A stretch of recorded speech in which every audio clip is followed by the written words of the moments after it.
Então, vamos continuar. Como sempre, revendo um pouquinho o que vimos na aula passada.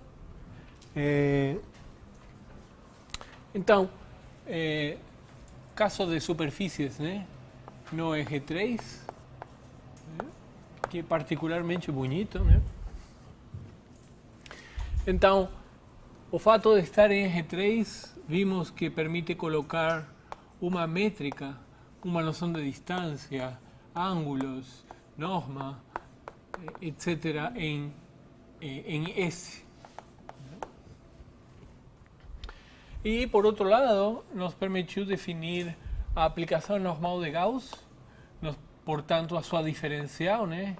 Que acabó siendo un operador autoadjunto, ¿no? A segunda forma fundamental.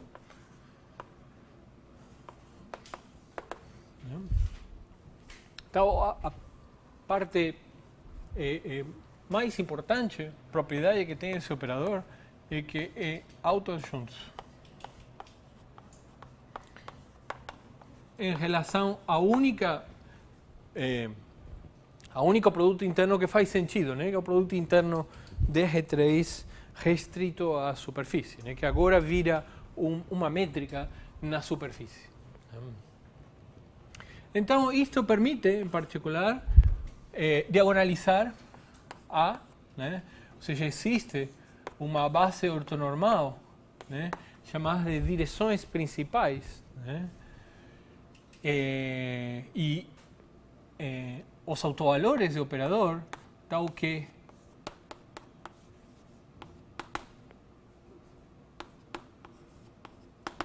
o operador se diagonaliza nessa base. ¿Sí? O sea, matriz de A na base EI é diagonal. Os autovalores são os KI. ¿Sí? Então, lembre-se aqui, são as curvaturas principais. Isso aqui são as direções. Isso vale para qualquer dimensão, não precisa ser dimensão 2. Qualquer hipersuperfície satisfaz isso. Lembrem que temos uma indeterminação do sinal de N, portanto temos uma indeterminação do sinal de A. Essas coisas estão bem definidas, ou quando vocês fixam uma orientação, ou a menos de sinal, se vocês não querem fixar uma orientação. Outra observação que nós vimos é que quando vocês pegam V, um vetor unitário, e pegam qualquer curva com velocidade V,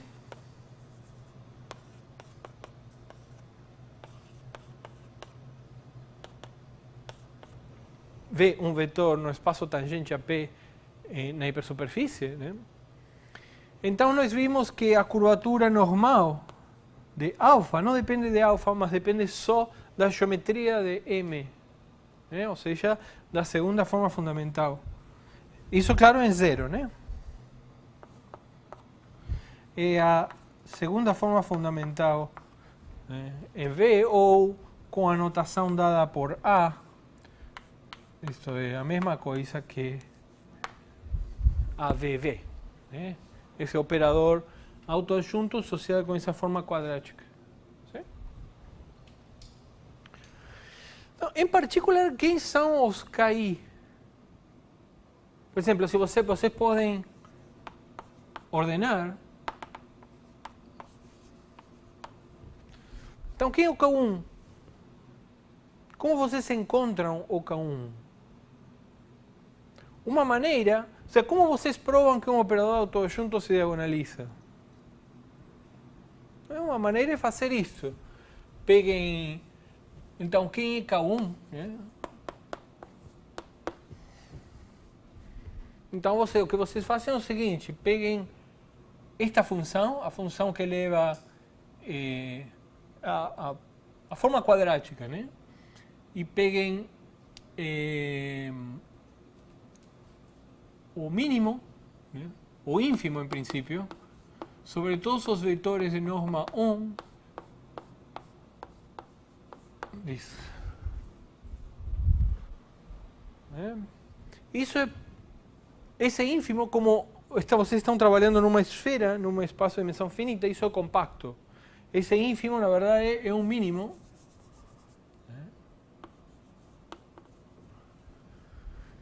E é atingido, então, numa direção. E o K1 é justamente esse valor. Sim? E o E1 é quem realiza o mínimo, ou é alguém que realiza o mínimo. Né? Ou seja,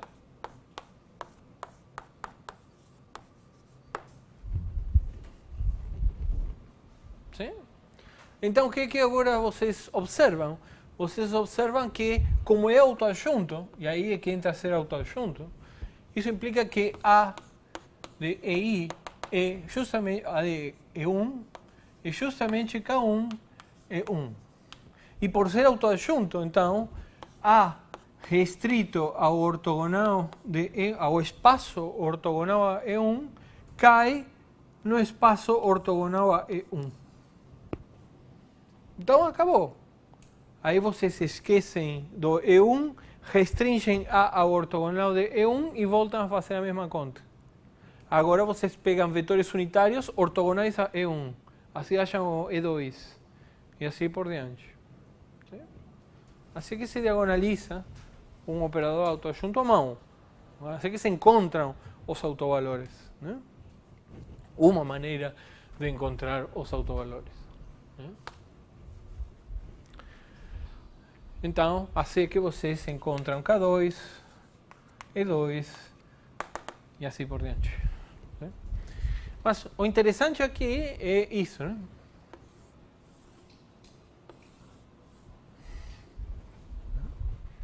Em outras palavras, o E1 é a direção onde a variedade se curva menos. E o EN é a direção onde a variedade se curva mais. Né? Onde mais e menos está levando em conta um sinal. O sinal de para onde está apontando o vetor normal. Né? Se vocês trocam o sinal, aí trocam mais por menos. Né? Certo? Sim. Então, E1 ou a direção de E1 é a direção onde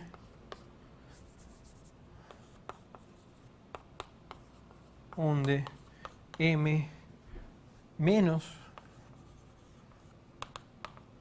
se curva na direção de N, né?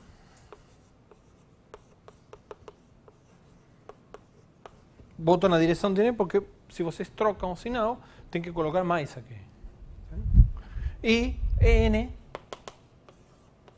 é a direção onde M mais se curva.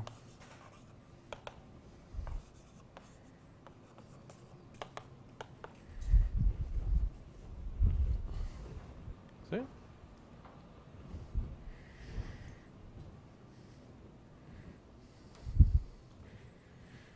Quando vocês pensem em um operador autoadjunto, em geometria ou não, qualquer, vocês sempre pensem nisto, né? Os autovalores se constroem assim, porque isso é útil para entender qual é a informação que tem esse operador. Né? E esse é um bom exemplo. Né? Então, em particular, por exemplo, se vocês peguem uma esfera, né? E achatem ela, obtendo tipo um biscoito, né? Sim? Está com fome. Então,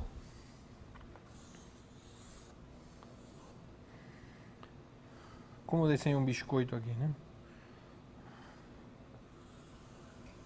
Sim? Então, se vocês pegam uma normal, quem é E1?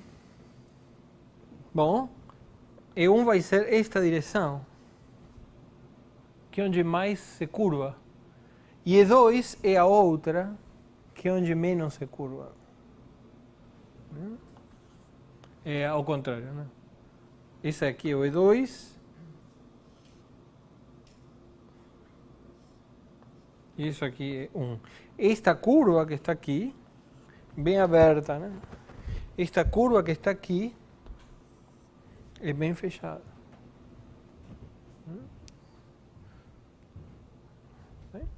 Isso aqui diz para vocês, olhando para a superfície assim, qual é E1 e E2.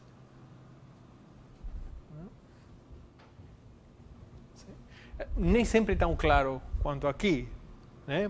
Mas por isso que eu peguei um biscoito, uma coisa que é bem curva num sentido e pouco curva em outro. Um elipsoide bem achatado.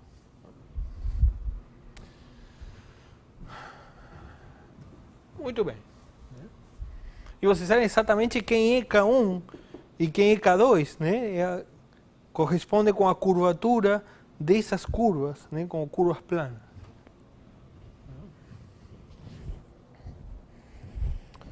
Muito bem. Então foi isso que começamos a ver na última aula, né? Vimos também então que, sendo um operador autoadjunto em dimensão 2, né? Temos então dimensão 2, agora sim, né? Temos então dois invariantes, né? A possui dois invariantes, exatamente, unicamente dois invariantes.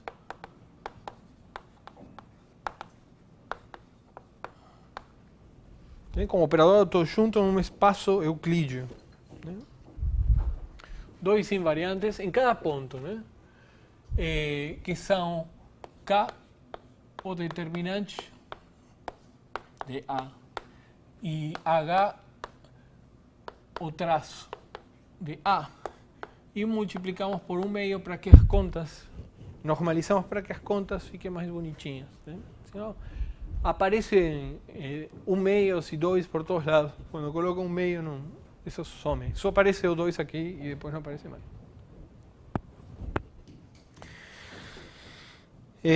Então vimos também que isso permite escrever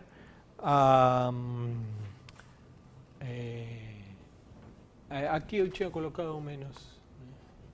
Depende da orientação que vocês consideram. K não depende da orientação desse 2, né? E H, sim. Né? Ou se não. Então, esses são os dois invariantes do nosso operador autoadjunto. Dá para conseguir os autovalores, conhecendo eles, claro. Né? Equação de segundo grau. E assim temos pontos elípticos, pontos umbílicos, totalmente geodésicos, planares, de acordo com o comportamento dessas funções, né? Quando se anulam, quando são positivas.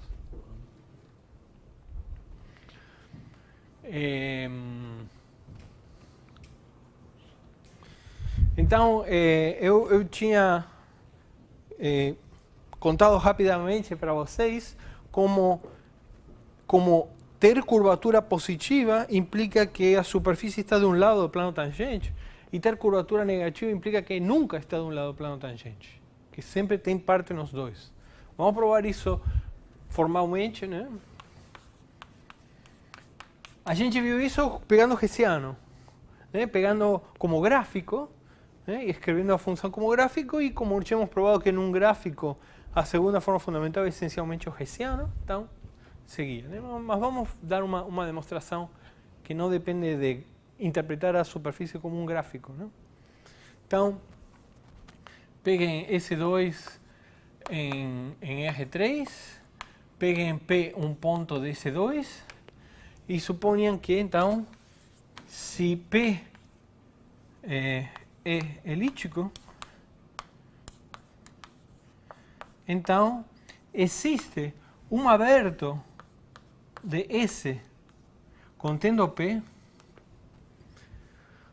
tal que U de P está contido numa das duas componentes conexas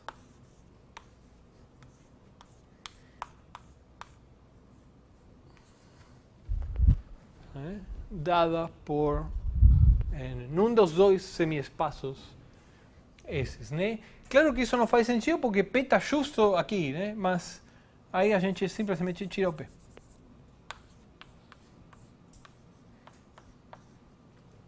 Né? Certo? Então isto tem que entender que realmente está querendo dizer isso.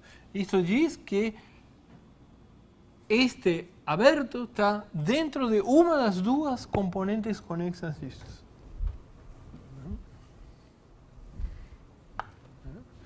E recíprocamente, e uma espécie de recíproca, né?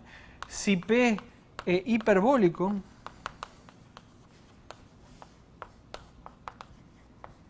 então,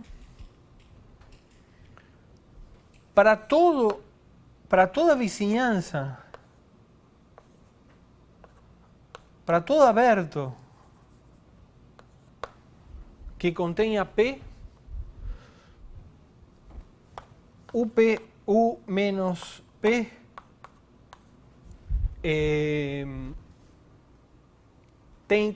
intersecta, né?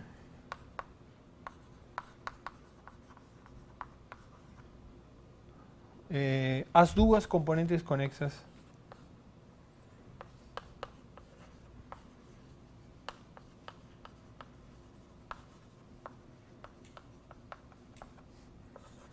de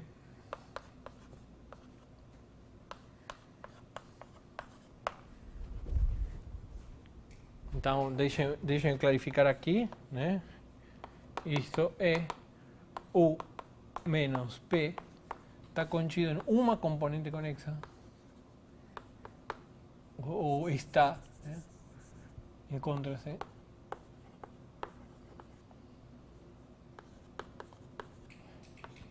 de um lado do espaço tangente.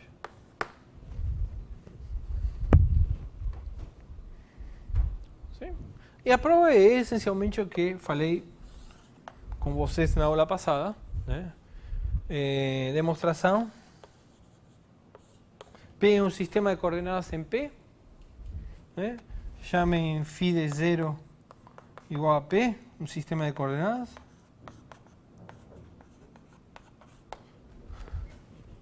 E peguem esta função.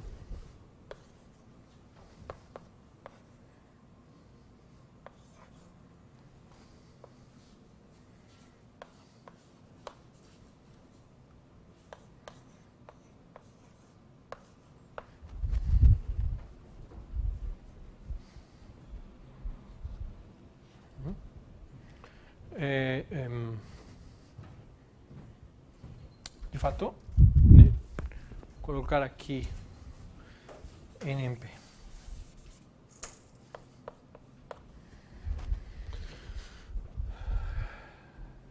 Sim? Bom, o que acontece com essa função, né?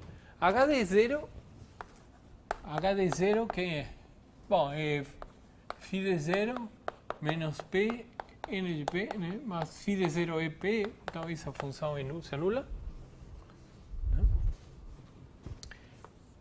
As derivadas, né? Quem são as derivadas, ou a diferencial de H em 0 num vetor V?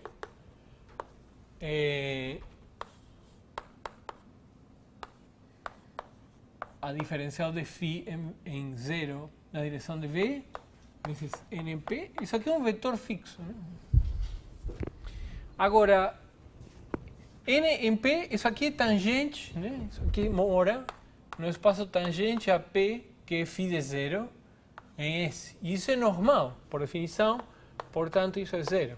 Ou seja, o 0 é um ponto crítico de H. E quem é, então, a derivada segunda, né? Quem é o hessiano? derivada segunda de H xj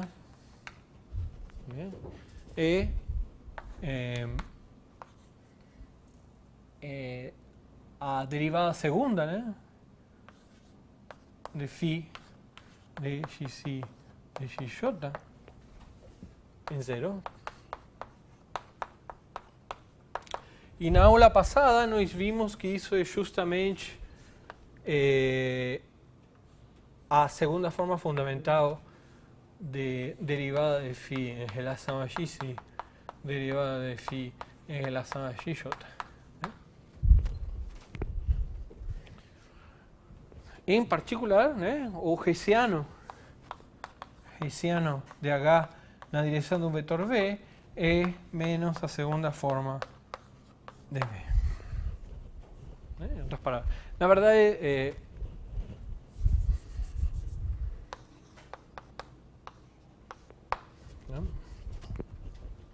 esse vetor V é um vetor tangente ao zero em R2. Isso aqui, H vai de R2 em R. De um aberto de R2, uma vizinhança do zero em R. Então, esse é hessiano mesmo. Muito bem? Então, o que quer dizer que é elíptico? Bom, quer dizer que as duas curvaturas principais têm o mesmo sinal. Isso é equivalente a dizer que esta tem o mesmo sinal independente de V, ou seja, que A é positivo ou negativo definido. Sim? Então, elíptico,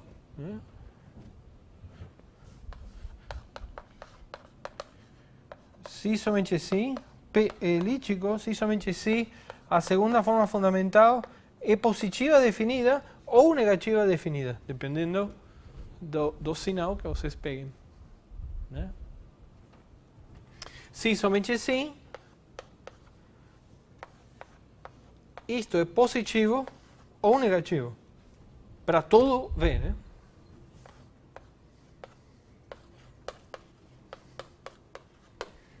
Ou seja, se somente sim, o hessiano dessa função, hessiano de H em zero, né, é positivo definido ou negativo definido. Mas já vimos que era um ponto crítico, né?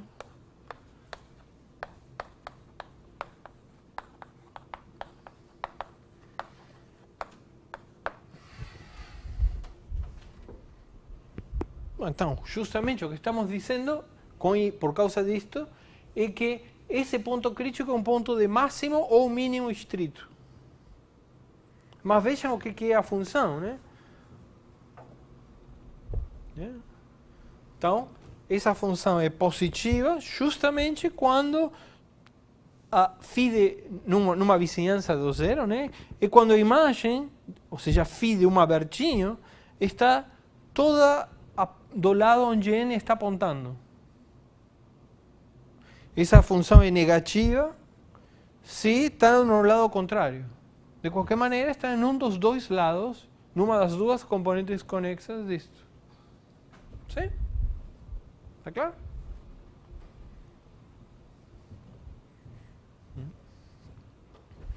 Então, se somente sim, ou isso implica, na verdade, é só uma implicação, que zero é extremo, né? Local estrito. Em outras palavras, H é maior que zero numa vizinhança, ou menor que zero, dependendo do sinal, numa vizinhança do zero. ¿Sí? Dentro de R2 contendo zero. Ou, que é a mesma coisa, a função Q menos P, N de P, G de Q, como função de S em R, né? essa função tem um extremo em P. Isso quer dizer justamente que está toda de um lado. E a segunda parte é a mesma coisa, né? Porque tudo segue igual até aqui, onde o que vemos é que o hessiano tem um autovalor positivo e um autovalor negativo. Isso é exatamente, né? que é ser hiperbólico? Que a curvatura é negativa. A curvatura é o produto dos dois autovalores. Só pode ser negativo se um é positivo e outro é negativo. E se o hessiano, um é positivo e outro negativo, esse ponto crítico é um ponto de Cela. Ou seja, a função passa por baixo e por cima, numa distância arbitrariamente pertinho do ponto. Isso é exatamente o que diz aqui. Né?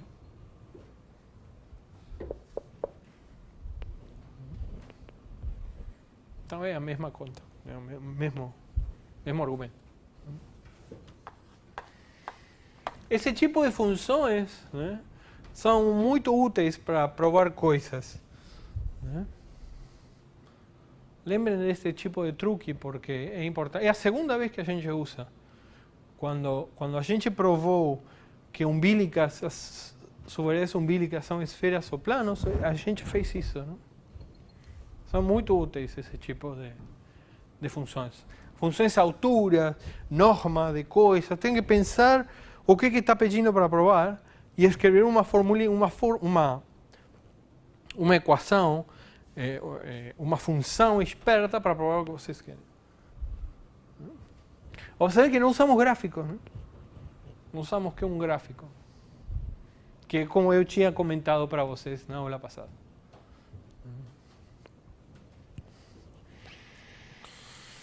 Muito bem.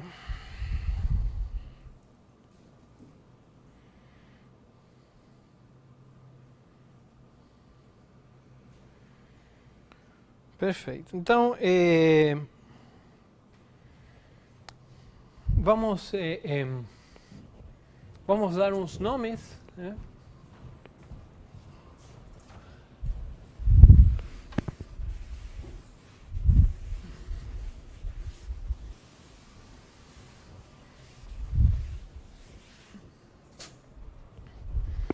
Então, definição. Dado P em S e V em TPM,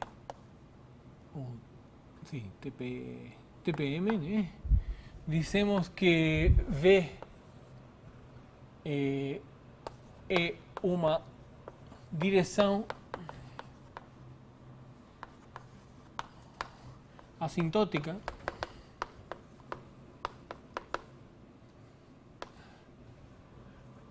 aqui, esse aqui.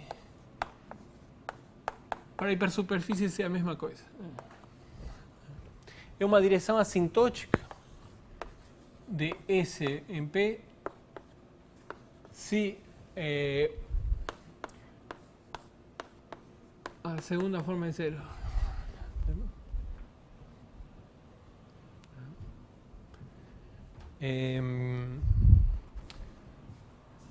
Vamos pegar dois vetores agora.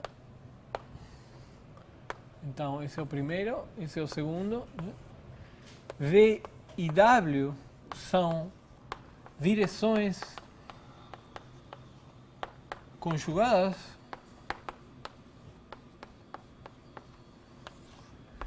se a segunda forma fundamental, como forma bilinear, é zero.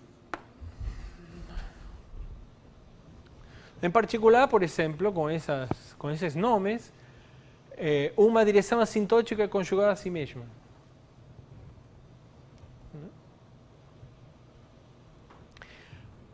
Então, observação, ou exemplo, né?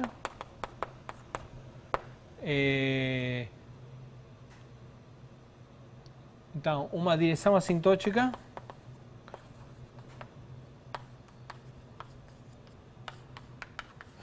é conjugada a si própria.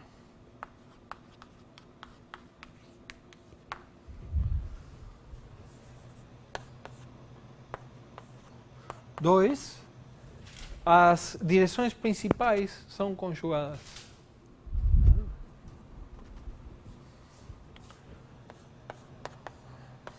Fora dos pontos umbílicos,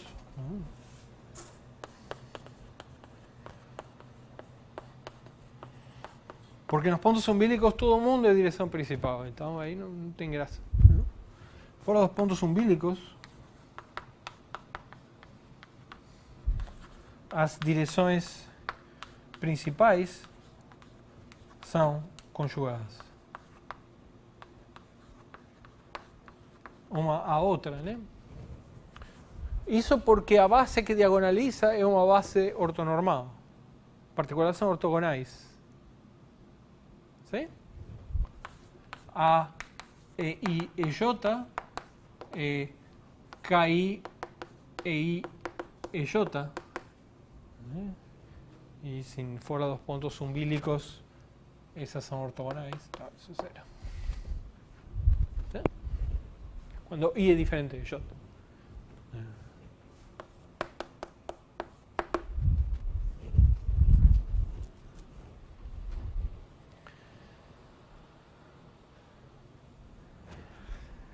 Então, uma observação importante é que isso está relacionado com a curvatura, né? Observem que, então, uma observação, nós vimos que curvatura positiva, se a curvatura em P é positiva, então a segunda forma fundamental é positiva definida como forma quadrática ou negativa definida. Em particular, não podem ter direções assintóticas. É claro que estou pegando os dois diferentes de zero, né? Senão não faz sentido. Não, todo mundo seria... Zero sempre seria, né? Direções são direções. Então, quando a curvatura é positiva, a segunda forma fundamental é definida e, portanto, não tem direções assintóticas. Sim? E se somente sim, não existem direções assintóticas em P. Está clara a volta, né? A ida sim, que é o que acabamos de fazer. E a volta também, né? Porque se não existem direções assintóticas, quer dizer... Vocês podem considerar isto, né? A função que leva θ em segunda forma fundamental de cosseno de θ é 1 mais seno de θ é 2. Sim? E o fato de não ter direções assintóticas quer dizer que essa função não se anula nunca. Então, ou é positiva sempre ou é negativa sempre. Mas ela... Isso aqui, para algum θ, isso aqui é K1 e para outro é K2. Isso quer dizer que temos o mesmo sinal e, portanto, tem curvatura positiva. Sim? Então é se e somente se, aqui também é se e somente se. Certo? Então, a curvatura em P é maior ou igual a zero, o que pode acontecer nesse caso?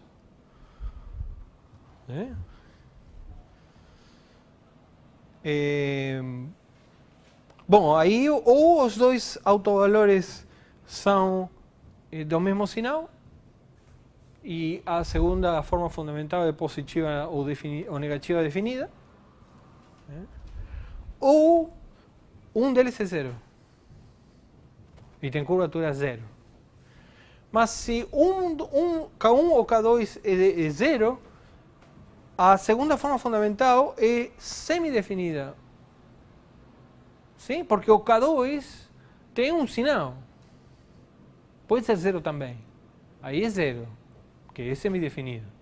Ou um é zero e outro é maior que zero. Então é semidefinida positiva. Ou um é zero e outro é negativo. Semidefinida negativa. Ou seja, se somente sim, a segunda forma fundamental é maior ou igual a zero ou menor ou igual a zero. ¿Se entende o que estou dizendo aqui, né? Isso aqui quer dizer que a segunda forma é definida. Positiva ou negativa, mas é definida. Aqui, semi-definida. E em termos em função das direções assintóticas, se somente se existem, no máximo,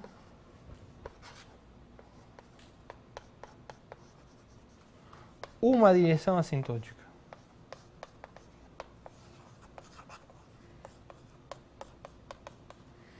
¿Sí? Bom, se não tem nenhuma direção assintótica, estamos no caso anterior e tem curvatura positiva. Se tem uma direção assintótica só, que é o que estamos dizendo? Estamos dizendo que para um θ, essa função, lembrem, né? Lembrem que é K1 e K2, o mínimo e o máximo desses valores. Né? Então, o mínimo vai ser 0, ou o máximo vai ser 0. ¿Sí? Ela é semidefinida. Né? Agora, o que acontece se for 0 em dois lugares?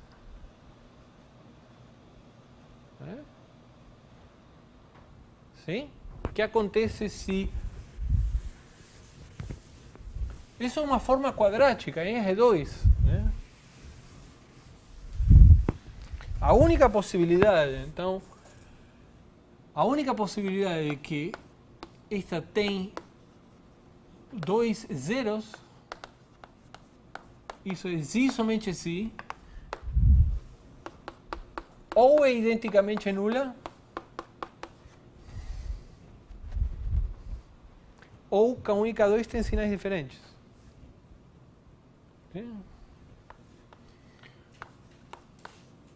Isso é curvatura negativa. ¿Sí? Certo? Bom, isto mostra isso que está aqui, a volta, mas não só mostra a volta, mas diz... Então, vamos colocar aqui, 1 aqui, 2 aqui, 3. Curvatura em P é menor que 0, se somente se esta é indefinida, ou seja, dois autovalores de diferente sinal, nenhum deles nulo. Né? Isso é se somente se existem exatamente duas direções assintóticas.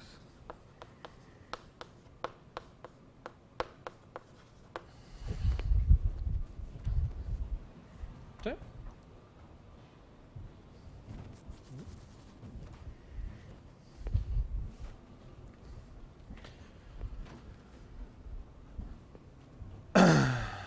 Muito bem. Essas direções são justamente as assíntotas da hipérbola determinada por esta função igual a constante.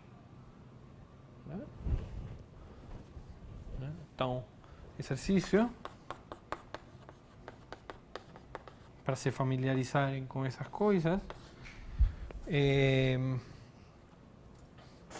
Nesse caso de curvatura negativa, né? Escrevam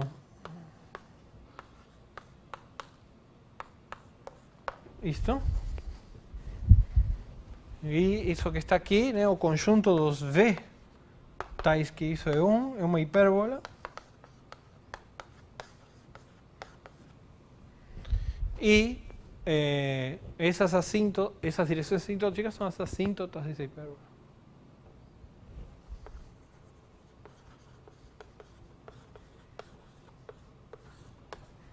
As direções assintóticas.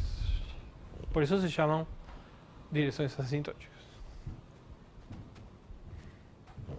Então, as direções assintóticas, a presença de direções assintóticas nos fala sobre o sinal da curvatura. Da curvatura gaussiana.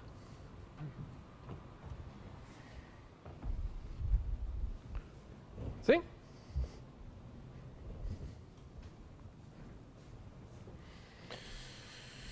Muito bem.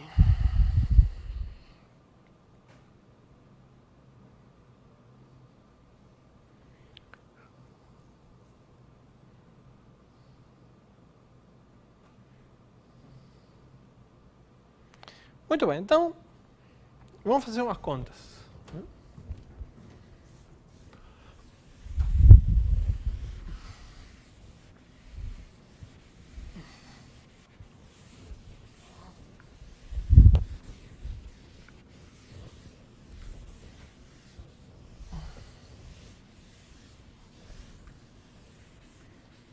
Estou seguindo bem de perto as notas que estão na minha página.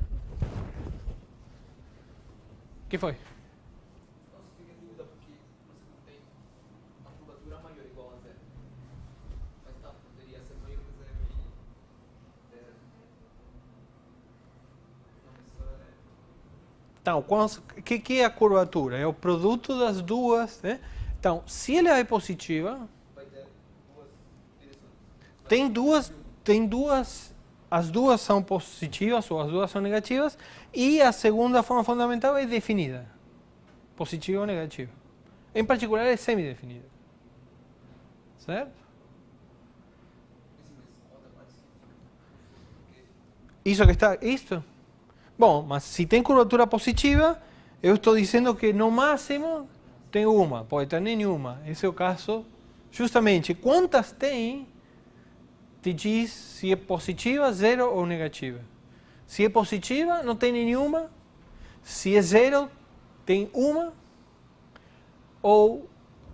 Mas se é zero, ainda você pode ter o problema de que a segunda forma fundamental seja identicamente nula. Por isso que eu coloquei aqui fora dos pontos umbílicos, né?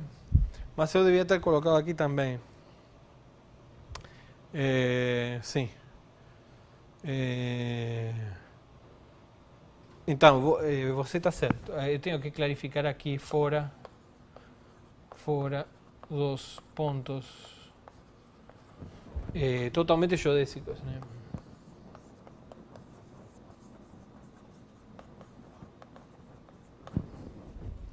Isso era que isso que estava te incomodando?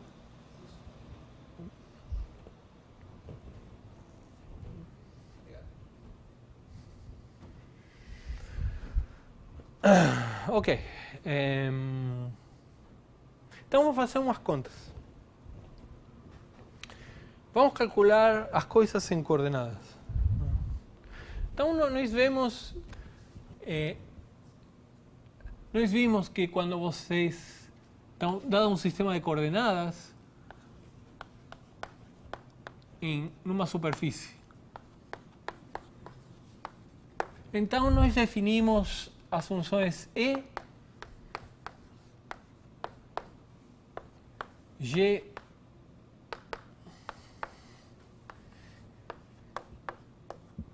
e F, que é o meio ângulo entre os campos coordenados. Então, vamos calcular agora uma coisa parecida para a segunda forma fundamental. Então, o que nós fazemos? Nós escrevemos assim, né? Nós escrevemos NU. Lembrem que é isto, né? Isto aqui, na verdade, é uma notação para isto. ¿Sí? Quando aparece a coordenada aqui, é porque está implícito o sistema de coordenadas, né? E isto, claro, é a diferencial de n em φu. Ou, ainda, menos a φu. ¿Sí? Certo? Muito bem, então vamos escrever a matriz da diferencial da segunda forma fundamental na base dos campos coordenados. Ou seja, NU é A11 φu mais A12 φv, NV é A21 φu mais A22 φv. ¿Sí? Em outras palavras, a matriz de A na base dada dos campos coordenados menos, porque lembrem que A é menos a diferencial de N. Isso é a matriz A11, A12, A21, A22. Sim? Isso é uma anotação só. Não tem nenhuma conta aí.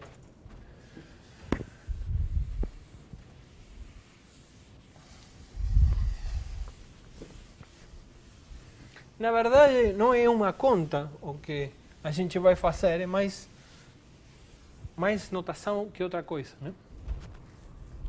Então, vamos definir também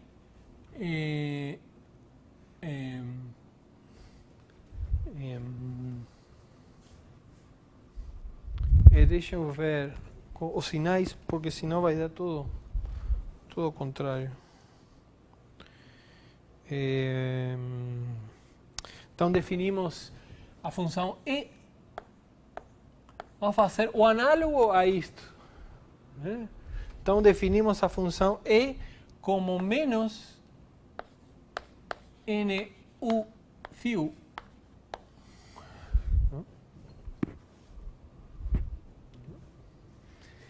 Definimos G como menos NV φ B y definimos F como menos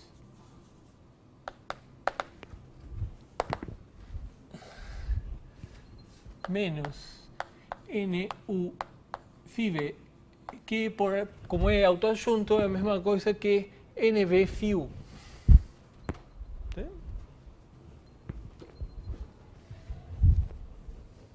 Sim?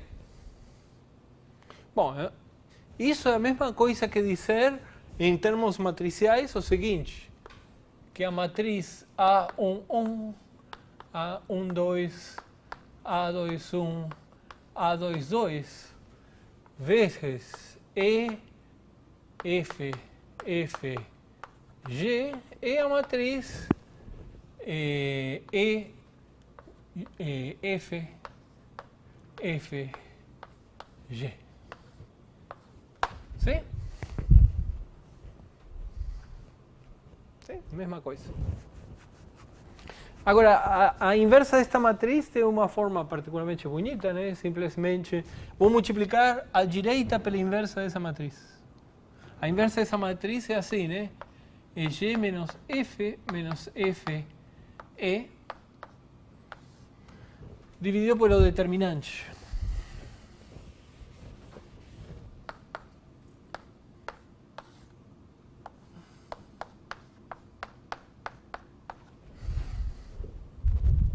¿Sí?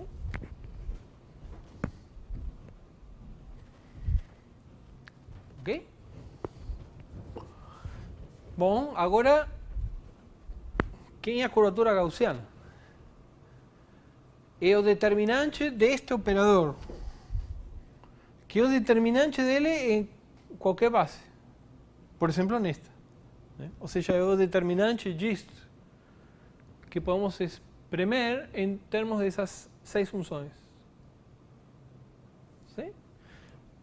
Então, quem é o determinante, né? A curvatura gaussiana, então, é o determinante desse troço, que é 1 dividido isto ao quadrado, vezes o determinante deste, vezes o determinante deste. Sim? Agora, o determinante deste é este. Então, o determinante deste cancela com o quadrado. E o que fica é o determinante disto dividido por isso.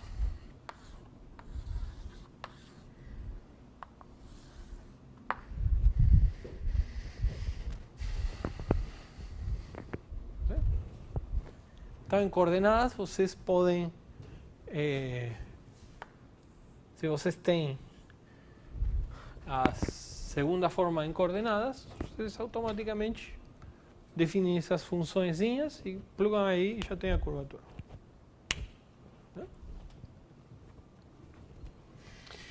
Assim como esses são os coeficientes da primeira forma fundamental no sistema de coordenadas phi, claro, esses são os coeficientes da segunda forma fundamental nos sistemas de coordenadas phi. E a escolha das letras não é aleatória, claro.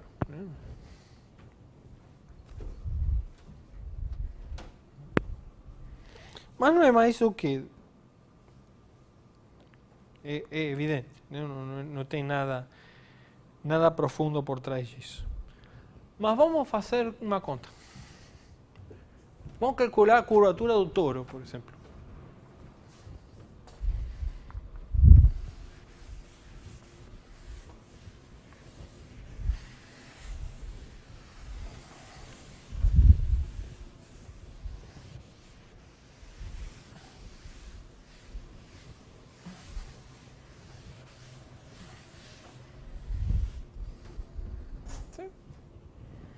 Então vamos, nosso objetivo é tentar entender o que a curvatura está dizendo do toro. E para isso vamos fazer a conta em coordenadas. Então o que é um toro, né? Então, exemplo, um toro de revolução, né?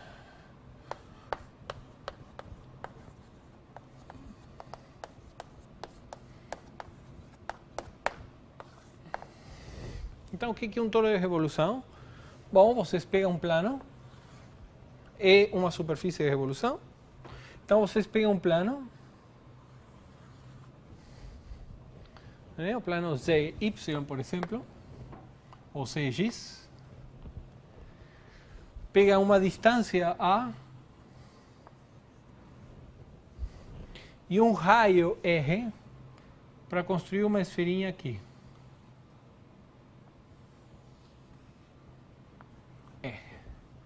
Onde R é menor que A, porque a gente não quer, o que a gente vai fazer agora vai ser girar isto, e portanto não queremos que tenha autointerseções. Então, R menor que A é a primeira condição, e o raio da esfera, né, é positivo.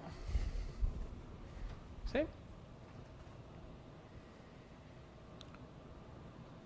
Então, vamos colocar agora isso em R3, né? E giramos. Isso é o toro de revolução. Quem é esta? Antes de girar, vamos entender. Tudo tem que ser. Qualquer coisa que a gente fizer e trabalhar vai ter que ser função dessa curva. Sim? Num toro de revolução, o que estamos pegando é uma isometria do espaço-ambiente e girando. Ela é, a superfície é invariante por isometrias. Então, qualquer coisa geométrica que vocês definam na superfície tem que ser invariante por isometrias. Sim? As isometrias são nosso isomorfismo, né? Tudo o que é inerente à geometria tem que ser invariante por isometrias.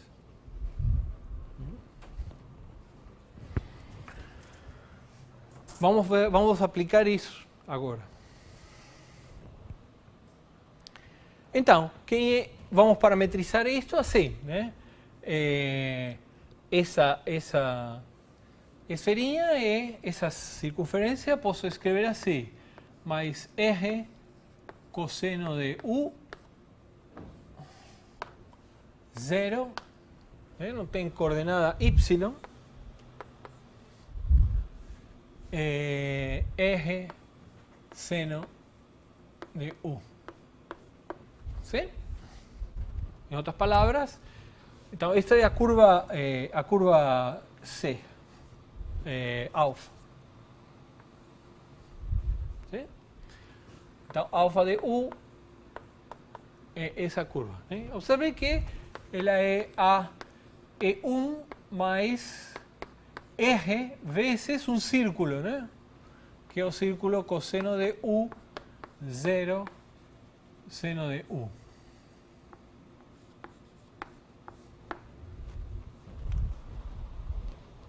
Certo? Então o que vamos fazer agora vai ser girar essa curva. Que quer dizer girar? Quer pegar a família a um parâmetro de rotações ao redor do eixo Z e aplicar isso na curva. Sim? Certo? Então, é pegar as rotações ao redor do eixo Z, deixam fixo o eixo Z e girar a curva. Então, o que estamos fazendo é pegando isto e aplicando cosseno e seno de V a isto. Ou seja, φ de UV é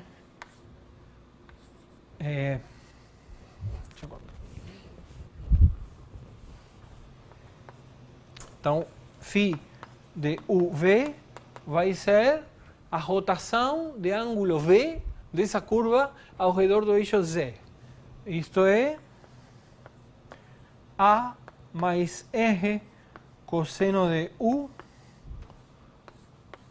cosseno de V,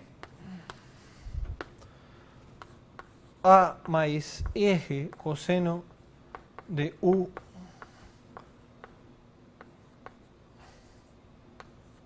seno de V, R seno de U.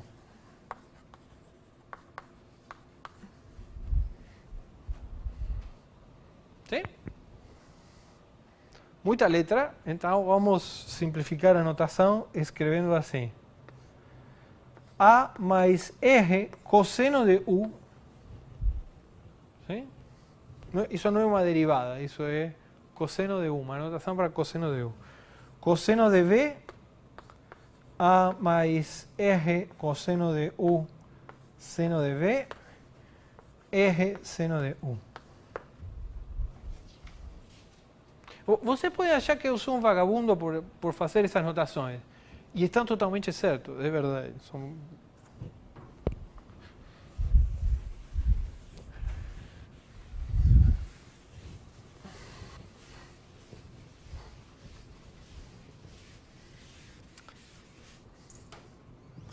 As identificações, a geometria está cheia de identificações sempre. As identificações confundem, porque aí você tem que lembrar, CU quer dizer cosseno de U. Mas quando você faz contas, as identificações servem para limpar as equações. E a gente entende mais as equações graças às identificações. Se vocês pensam no curso passado, a gente tirava as diferenciais às vezes para fazer contas.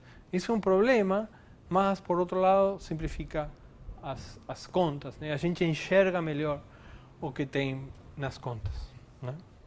Então estamos fazendo isso aqui. Muito bem, então temos que calcular um monte de coisas, né? Temos que calcular a segunda forma fundamental, né? Então vamos tentar fazer isso de uma maneira esperta.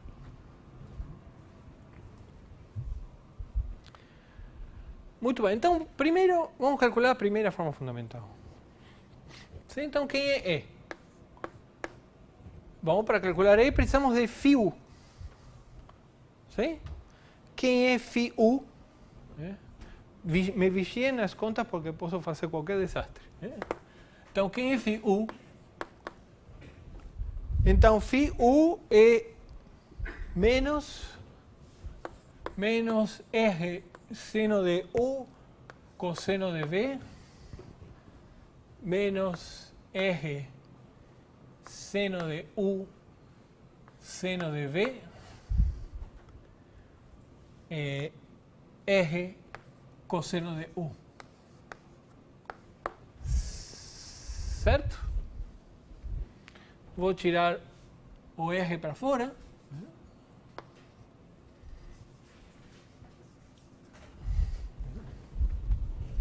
E observem que isto é uma parametrização da esfera, né? A norma disso é 1, mas isso aqui é uma parametrização de S2, né? Isto. Em particular, isso tem norma 1, então a norma de φ ao quadrado é R quadrado, constante. Quem é φv?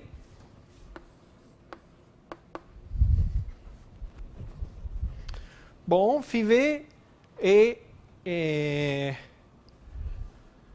isso não depende de V. Isto não depende de V. Então, φv podemos escrever assim.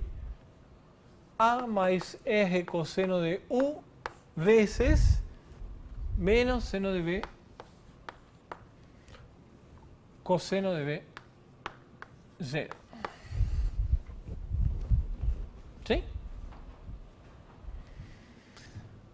Quem é G? É isso ao quadrado.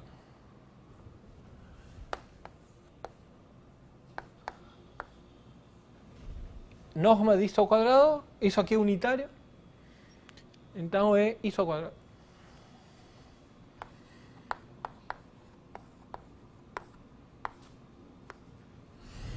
Sim?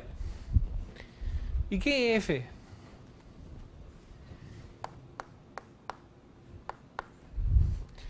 F é o produto interno desses dois campos, que é zero. Mas você não precisa fazer a conta. É zero. Vocês já sabem que é zero. Por quê? Bom, o que estamos fazendo? Estamos pegando essa curva e estamos rodando assim. Sim? A derivada nesse sentido, assim, no ponto do quadro, é ortogonal ao quadro. Essa derivada em relação a V. A derivada em relação a U é tangente a alfa, portanto está neste plano.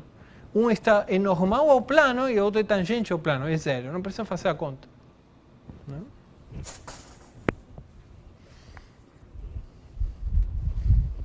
Sim?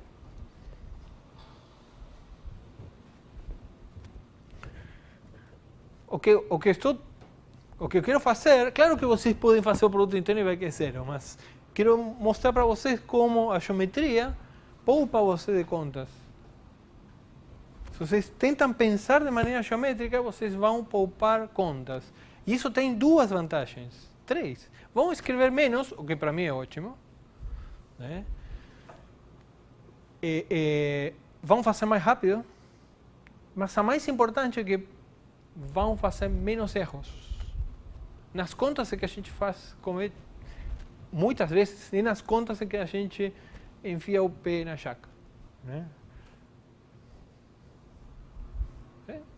E serve, se vocês quiserem, para testar. Sempre vão fazer as coisas de duas maneiras e ver que dá o mesmo. Aí vocês têm certeza que está bem, né? Ou quase certeza de que está bem. Então, antes de seguir, o que eu quero observar é que isto é muito interessante. Isso diz que os campos coordenados são ortogonais. Esses sistemas de coordenadas são fantásticos, permitem fazer contas de uma maneira muito mais amigável, muito mais mesmo. Muito mais mesmo. Então, são coordenadas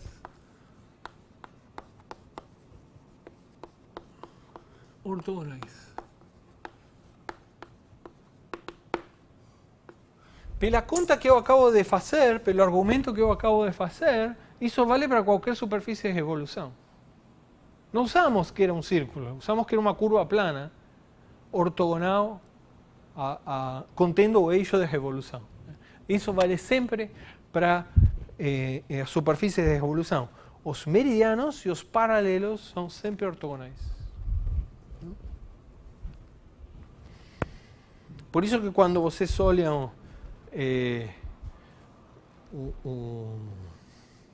a Terra, né? Como se diz em português? A Terra o mapa da Terra é tridimensional. Um globo, isso. Um globo terráqueo, né? Pode ser? Não. Terrestre, isso. Globo terrestre. Então, quando vocês olham para um globo terrestre, bom, aí os meridianos e os paralelos são sempre ortogonais. Aí vocês fazem qualquer projeção decente, qualquer projeção conforme que vocês quiserem e botam no plano. No plano vão ficar curvas ortogonais. A mais comum, que mostra um plano, né, a Terra plana, né, vocês veem os meridianos e os paralelos assim, ortogonais. Essa projeção não preserva distâncias.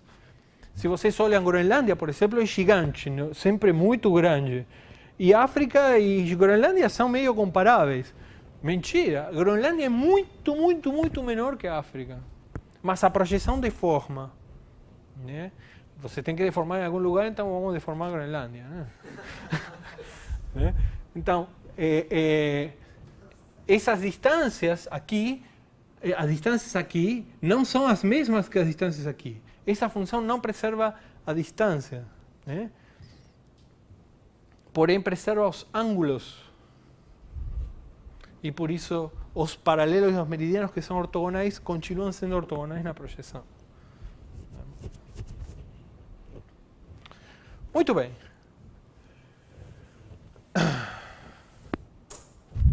Então temos coordenadas ortogonais. Agora temos que calcular a segunda forma fundamental, temos que calcular a normal. Calcular a normal. Então temos que pegar esses dois vetores, fazer o produto vetorial, dividir pela norma. Não, vamos fazer de forma mais inteligente. Isso aqui é um círculo. Nós vimos qual é a normal numa esfera, em particular num círculo, né? A normal aqui é o vetor posição. A normal aqui é o vetor posição. E isso como curva plana. ¿Sí? Mas agora a gente roda, mas está rodando ortogonal a este plano. Isso quer dizer que este vetor vai continuar sendo normal neste plano. Claro que isso está se mexendo, mas estamos movendo o círculo com isometrias de R3. Isso quer dizer que a normal aqui, quando a gente mexer, vai continuar normal. Certo? Então, tudo tem que se preservar por isometrias, né? São isometrias do espaço-ambiente. Em outras palavras, quem é normal, então aqui, bom, a normal num ponto U0, ou seja, no plano, tem que ser a normal desta curva dentro, e tem que estar no plano, tem que ter um zero aqui, né? Ou seja, isto tem que ser, não sei, aqui vai ter que ter um zero, porque tem que ser tem que estar no plano. Estou pegando a normal no plano. Então aqui tem um zero e tem que ser quem? A normal no círculo, mas no círculo é o próprio vetor posição. Então, cosseno de U, seno de U. Essa é a normal aqui. Então, quem é normal aqui? Bom, é pegar essa normal e rodar. É fazer exatamente o mesmo que fizemos aqui. Ou seja, N é rodar isto com a isometria. Ou seja, cosseno de U, cosseno de V, cosseno de U, seno de V, seno de U.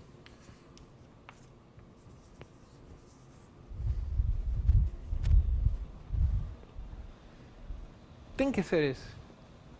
Precisa fazer conta. A geometria do problema diz para você quem é. Não precisa fazer conta.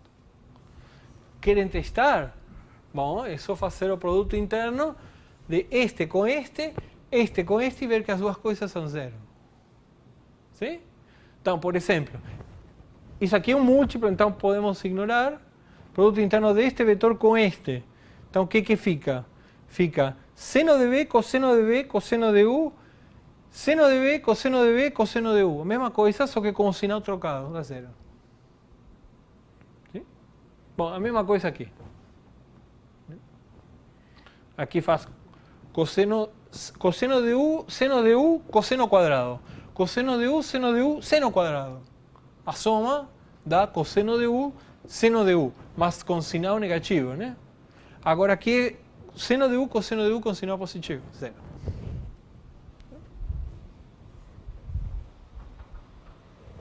Sim? Então essa embora a gente achou geometricamente, também dá para achar analiticamente. Claro, você tem que calcular um determinante, né? Mas não precisa.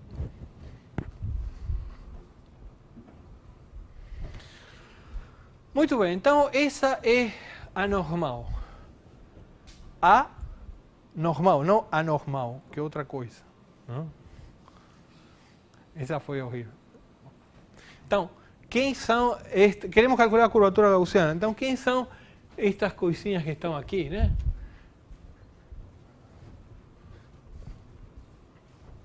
Então, quem é E, por exemplo? E é NU φ U. Então, menos NU φ U.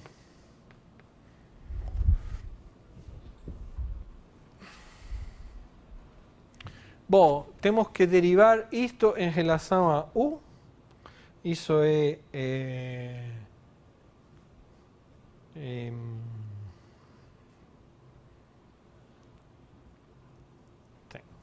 então, é seno de U cosseno de V.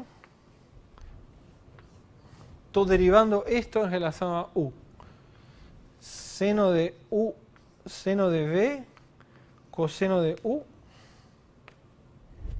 Φ U é R, que boto aqui para fora, usando a bilinearidade do produto interno. E agora, menos seno de U cosseno de V, menos seno de U seno de V, cosseno de U. ¿Sí? Bom, então o que fica? Isto é R vezes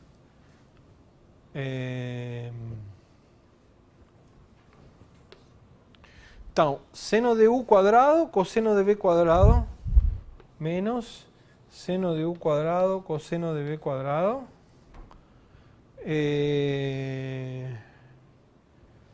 Seno de U quadrado, seno de V quadrado, menos seno de U quadrado, seno de V quadrado, coseno de U quadrado.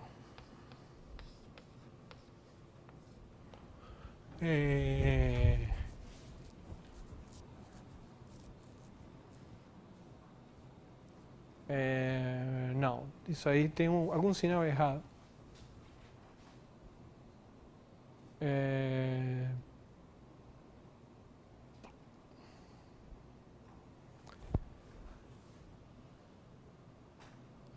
Sim, e esse, a derivada do cosseno é menos o seno. E eu cancelei os dois senos aqui, mas eu esqueci de colocar aqui um menos. Sim? Então é... E aí aqui fica menos seno quadrado de U, menos cosseno quadrado de U, menos R.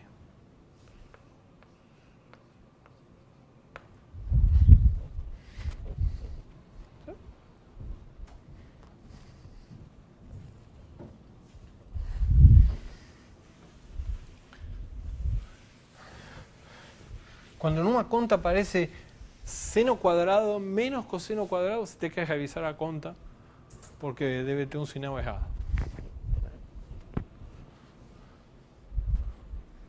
Não contem que eu ensinei isso para vocês. Estamos filmando.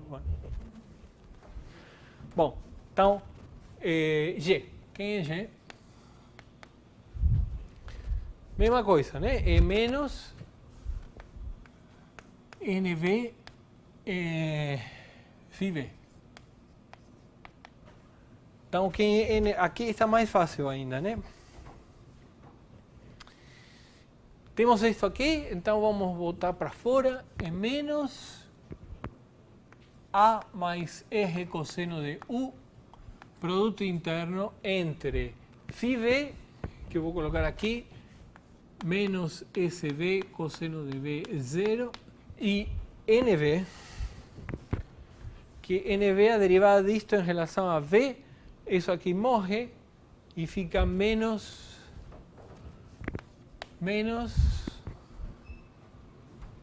cosseno de U seno de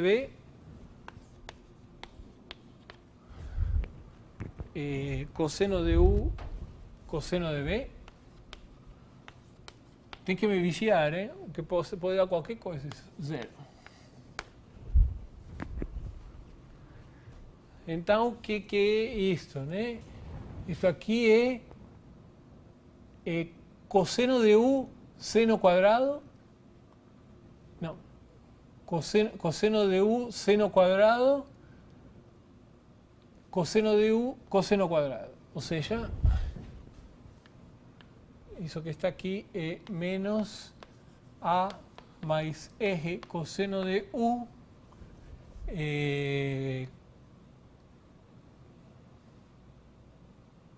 cosseno de U. Certo? Concordam?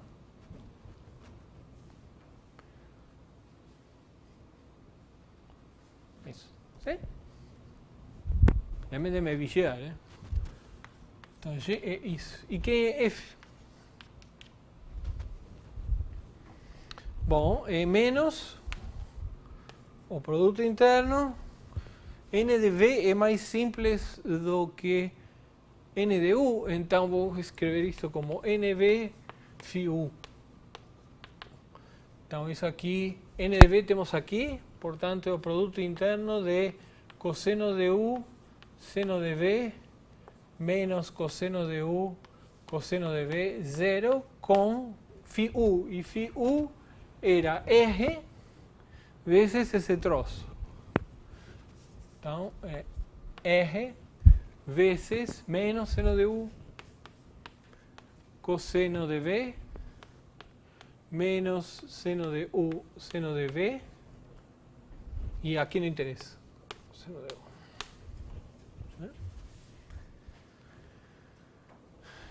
O que é isso? Então, observem, né? Isso aqui não interessa porque aqui temos um zero. Mas fica cosseno de U, seno de U, cosseno de V, seno de V. Com sinal negativo. E aqui fica cosseno de U, seno de U, cosseno de V, seno de V com sinal positivo. É zero.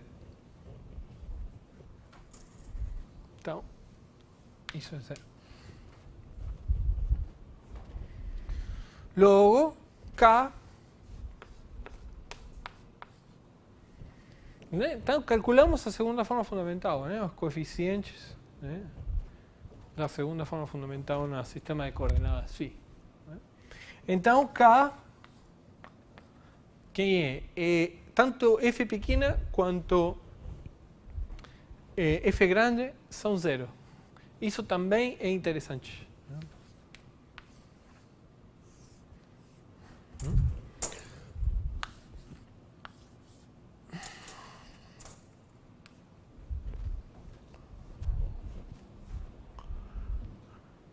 Isso diz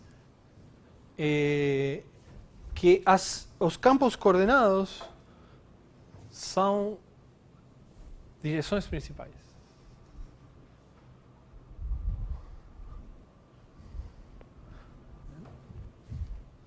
Juntando com isto.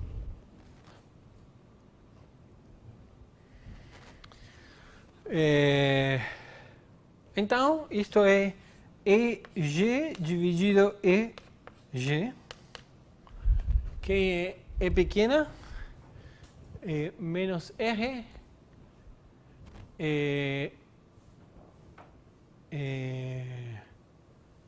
G é isto, então é R cosseno de U, A mais R cosseno de U, dividido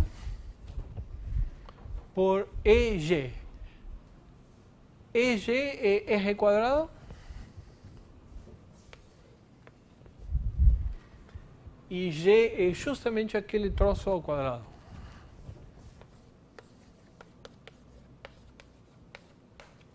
¿Sí? Em outras palavras, K é cosseno de U dividido R A mais R cosseno de U.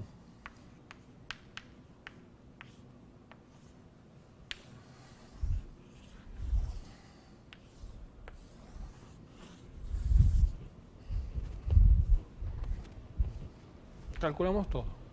E barato, né? Não foi tão terrível. Né? Observen que a curvatura só depende de U. Tem que ser. Porque invariante pelas isometrias. Né? Todo que nós definimos tem que ser, até agora, invariante por isometrias. Eu sei que eu não demonstrei isso e nem fiz isso preciso. Vou fazer nas próximas aulas. Mas tem que ser, né? Depois vamos formalizar isso, mas tem que ser.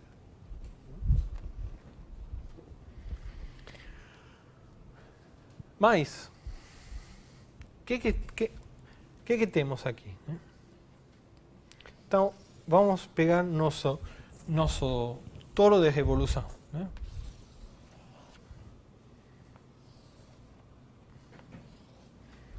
Esse é o nosso toro de revolução. Aqui está nossa esferinha.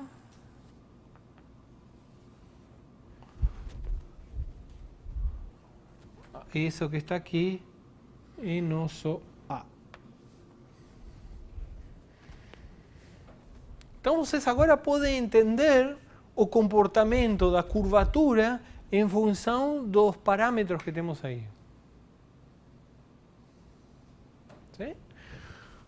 Quando U está entre 0, entre menos pi sobre 2 e pi sobre 2, nós estamos nesta parte da curva.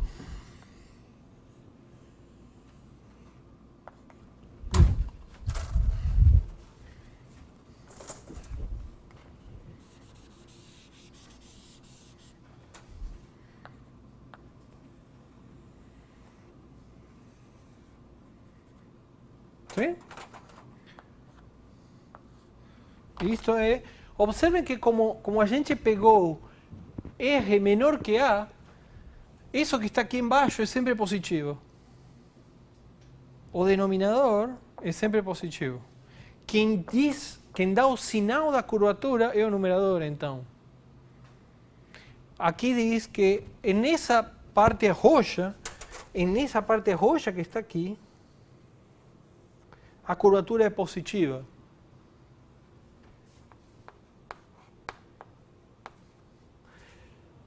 No complementar é negativa. Fora, claro,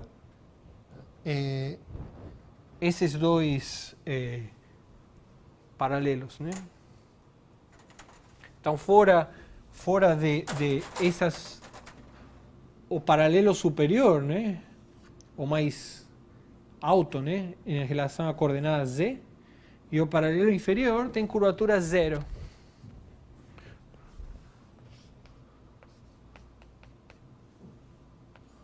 Que é onde o cosseno se anula.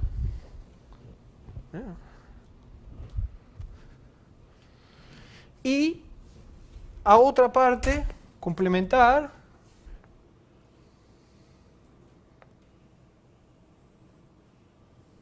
é curvatura negativa.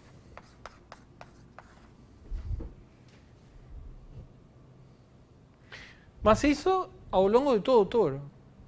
Para qualquer... Quando vocês cortam, né, com um plano contendo eixo Z, isso vai dar uma esfera aqui, um círculo aqui. Esse círculo vai ter a parte de curvatura positiva, que é a parte exterior, e a parte de curvatura negativa, que é a parte interior. Observem que coincide exatamente com aquela discussão que tínhamos feito dos pontos elípticos e dos pontos hiperbólicos. Peguem um ponto aqui e peguem o plano tangente. Toda a superfície está dentro de um lado do plano tangente. ¿Sí? Esses pontos são pontos elípticos todos. Nesse caso, toda a superfície está, não somente uma vizinhança, toda a superfície está. Isso não tem por que acontecer, mas nesse caso acontece. Toda a superfície está de um lado. Agora continuem até que o plano fique horizontal. Esses pontos são de curvatura zero. Aí não poderíamos dizer que está de um lado ou de outro. Mas por continuidade, como sempre esteve de um lado, no limite também tem que estar. Claro, aqui é fácil porque sabemos que a superfície está toda embaixo do plano, né? Então, é um exemplo onde curvatura zero ainda diz que está de um lado. E quando vocês continuam, aí já o plano intersecta ao toro, né? ¿Sí? Curvatura negativa. A parte interior do toro tem curvatura negativa e a parte exterior do toro tem curvatura positiva. Movam os parâmetros. O que acontece se R é muito pequeno? Não olhem, não olhem para aqui, não podem olhar, né? Não. O que acontece se R é muito pequeno? Isso aqui vai colapsando. A curvatura desses círculos vai estourando. Então a curvatura, na parte positiva, a curvatura vai indo para mais infinito e a curvatura vai indo para menos infinito na parte negativa.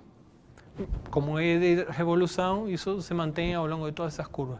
Então a curvatura vai estourando. Aí vocês vêm aqui e vocês dizem, claro, se R é pequeno, isso aqui estoura. Certo? Agora façam A grande. Deixem R fixo e façam A grande. Né? Então está movendo isso bem longe. Sim? R aí vai estar por aqui e para aqui vai estar A. A curvatura dessa curva vai ser a mesma, né?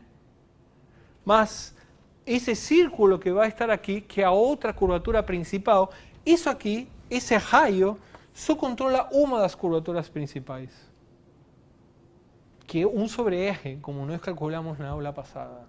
Calculamos as curvaturas, calculamos a segunda forma fundamental das esferas. Né? Então aqui temos 1 sobre R, é uma das curvaturas principais. Mas a outra depende de A. E se A é muito grande, a outra curvatura principal é muito pequena. Então a curvatura, embora seja positiva, tem que ser pequena. Então vocês vêm aqui, claro, se A é muito grande, fixem R e façam A bem grande. Então isso aqui vira muito grande. Então a curvatura é pequena, em módulo. Mas observem o seguinte, né? Tínhamos o toro. Temos um toro onde ela tem uma parte de curvatura positiva e uma parte de curvatura negativa. Aí a gente modificou o toro e passamos a ter uma parte que tem curvatura positiva, mas muito pequena, positiva bem pequenininha, e uma parte negativa, mas bem pequena também. Mas a área desse toro é muito maior do que a área deste. Esse toro é um toro imenso, né? Enquanto que esse é um toro pequenininho. Ou seja, a curvatura diminuiu o módulo, mas a área aumentou. Sim. E daí? Daí é que tem que ser assim. O que está por trás disso é um dos teoremas mais importantes da geometria. E é um dos objetivos deste curso. O teorema diz que essas coisas têm que compensar uma a outra sempre. Não só quando vocês mexem A. Se vocês pegam o toro e torcem, você puxa para um lado, ele puxa para o outro, fica um troço totalmente, um vai na ponta do Cristo, outro, aí fica um toro todo estranho na cidade, tem que compensar. Tem que dar sempre o mesmo número. É difícil de acreditar. E como todas as coisas, é difícil de acreditar em matemática porque tem uma coisa muito profunda por trás. O objetivo do curso é esse. É mostrar para vocês o que tem por trás disso. O que é o que está por trás disso.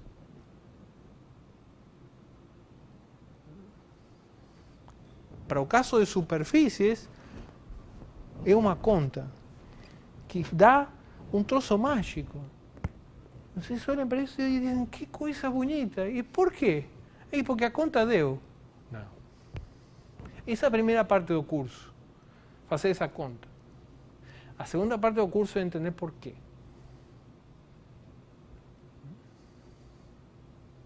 Certo? Bom, então continuamos na semana que vem. Alguma pergunta? Não? Ok, então continuamos na próxima terça-feira. Lembre de dar um beijinho.